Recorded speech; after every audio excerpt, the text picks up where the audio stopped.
पूरे उत्तर प्रदेश में त्राही त्राही है।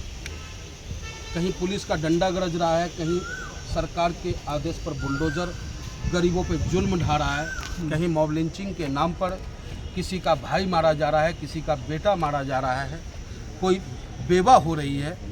इन तमाम मुद्दाओं को लेकर के प्रदेश के अध्यक्ष शौकत अली साहब के निर्देश पर गाज़ियाबाद ऑल इंडिया मजलिस-ए-इत्तेहादुल मुस्लिमीन के ज़िला अध्यक्ष डॉक्टर मेहताब अली जी के नेतृत्व में हम महानगर अध्यक्ष पंडित मनमोहन जागामा, हाजी आरिफ साहब, कसार साहब, तमाम साथी हमारे हैं, ये चांद भाई हैं हमारे, ये चौई साहब हैं, सभी लोग जो हैं, क्योंकि त्रस्त हैं, सरकार की गलत नीतियों से त्रस्त हैं और कहते हैं कि हम नहीं बोलेंगे तो बोलेगा कौन।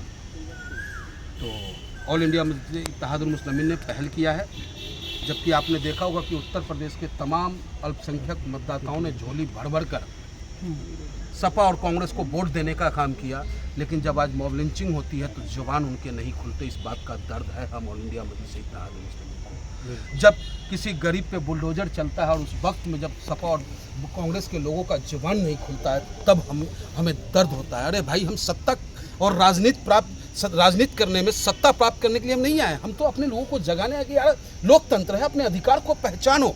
हमारा नेता चिक चिक के चिल्ला के कह रहा है कि मेरे भाई 7 समंदर पार से तुम्हारी कोई मदद करने नहीं आएगा, तुम्हें तुम्हारी खुद की मदद खुद करना पड़ेगा। जब तक तुम घर से नहीं निकलोगे तुम्हारी मदद करने वाला कोई नहीं। बीजेपी सरकार पर तानाशाही का आरोप लगता था, लेकिन देश की जनता ने उन्हें विपक्ष भी मजबूत कर दिया और सरकार भी बना दी। लेकिन जब पिछड़ों की और मुस्लिमों की लिंचिंग होती है तब ना तो गठबंधन के लोग आते हैं ना कोई आता है, तो क्या फिर पिछड़ा और मुस्लिम केवल वोट के लिए है? देखिए, हम ऑल इंडिया मजलिस-ए-इत्तेहादुल मुस्लिमीन के लोग राजनीति तो करते हैं वोट के लिए, नेता हैं तो राजनीति वोट के लिए करते हैं, लेकिन अपने सिद्धांतों से समझौता करके हम वोट नहीं चाहते हैं। हम चाहते हैं कि हमारे देश का हिंदू, मुस्लिम, सिख, ईसाई सब एक ताना बाना में बुन करके रहे। देश की खूबसूरती वही है। राहत इंदौरी साहब का आपको शायर याद होगा कि मेरे मरने के बाद कहते, मैं जब मर जाऊं तो लोग मुझे क्या कहते हैं भाई, मैं जब मर जाऊं, तेरे मरने पे मैं चुप था, नहीं, मैं जब मर जाऊं तो मेरे माथे पर मैं जब मर जाऊं तो मेरे पेशानी पे मेरे लहू से हिंदुस्तान लिख देना। और मैं जुल्म के खिलाफ ही तो बोल रहा हूं। चांद तो हो नहीं तुम, सब धुआं धुआं है, आसमान थोड़ी ही हो।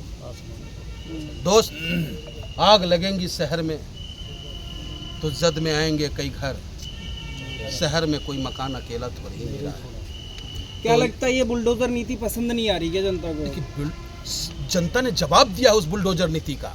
जनता ने जवाब दिया है कि भूखे भजन ना हो ही गोपाला, ले लो अपनी कंठी माला। भक्त भी भगवान से कहता है कि भूखा हमसे भजन नहीं होगा। और ये भगवान राम के नाम पर राजनीति करने वाले लोग, आज तो भगवान राम ने भी इनको सबक सिखा दिया है। अयोध्या की सरजमी से लेकर के बद्रीनाथ तक, जो एक 4 धामों में एक धाम है हमारा बद्रीनाथ धाम, वहाँ की जनता को भी ऊपर वालों ने सद्बुद्धि दी है और ऐसे जालिमों को करारा शिकस्त मिला है। और ये शिकस्त अहंकार के पतन का इशारा कर रहा है। अब भी अगर नहीं संभली ये सरकार, तो ये सरकार जैसे गधे के सर से सिंह गायब हो गया था, जो आज तक ढूंढते हुए नहीं मिल रहा है, वैसे ही आने वाले टाइम में हिंदुस्तान में भारतीय जनता पार्टी नाम की राजनीतिक पार्टी नहीं है। आप कह रहे हो राहुल गांधी दिखाई नहीं दे रहे, लेकिन राहुल गांधी सबसे ज्यादा दिखाई दे रहे हैं, हर किसी के साथ दिखाई दे रहे हैं। कहाँ दिखाई दे रहे हैं? किसके साथ? मणिपुर दिखाई दे रहे हैं, मजदूरों के साथ दिखाई दे रहे हैं। सिर्फ मणिपुरी हिंदुस्तान है? सिर्फ मणिपुर ही हिंदुस्तान है या अलीगढ़ में जब लिंचिंग हो रहा हो वो हिंदुस्तान का हिस्सा नहीं है? जब महाराष्ट्र में खुलेआम मस्जिदों में घुस करके लाठी डंडे बजाए जा रहे हो, क्या वो हिंदुस्तान नहीं है? तो सवाल उठता है। मोहब्बत की दुकान सबसे ज्यादा वो यही कहते हैं कि हिंदू मुस्लिम ऐसी मोहब्बत की दुकानें नहीं चाहिए जहां की आपको नेतृत्व देने की बात हो तो महाराष्ट्र में एक भी सीट आप नहीं दे पाते हो। ऐसी मोहब्बत की दुकान, नेतृत्व करने के लिए नेतृत्व करने की क्षमता देना पड़ेगा। आज उत्तर प्रदेश के हमारे मुसलमान भाइयों ने समाजवादी पार्टी को मजबूत ताकत दिया, कांग्रेस को ताकत दिया। कितने मुस्लिम भाई हमारे सांसद बने, कितने मुस्लिम भाइयों को उन्होंने टिकट दिया।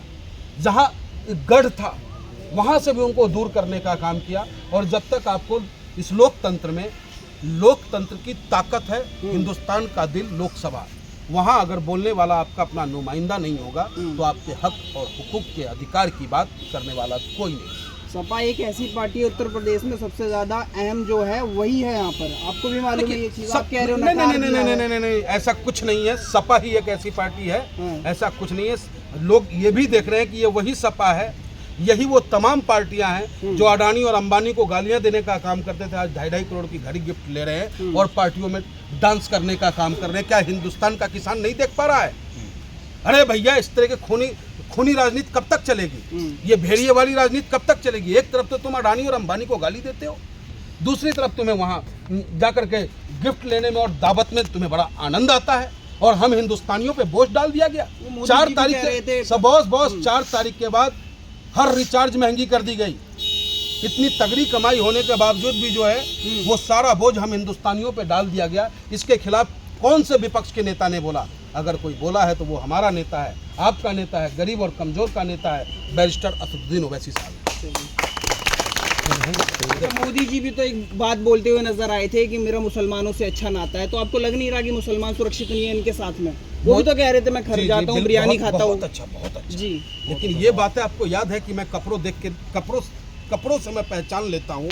इस शब्दों का इस्तेमाल जब देश के सबसे ताकतवर कुर्सी पे बैठा हुआ व्यक्ति करेगा तो उनके समर्थकों के मन मस्तिष्क पे क्या चल रहा होगा? अब सोचें, आखिर ऐसा माहौल क्यों क्रिएट हो रहा है? कल तक मोहम्मद भाई हमारे भैया हुआ करते थे, आज वो मोहम्मद मुसलमान हो गया। ऐसा माहौल किसने बनाया? क्यों बना ऐसा माहौल? और कट्टरता का समर्थक ऑल इंडिया मजलिस-ए-इत्तेहादुल मुस्लिमीन किसी भी जाति और धर्म में नहीं करता। महाराष्ट्र में जो नारे लगा के मस्जिद पर हमला हुआ उस पर क्या कहेंगे? उसका पुरजोर विरोध ऑल इंडिया मजलिस-ए-इत्तेहादुल मुस्लिमीन करता है।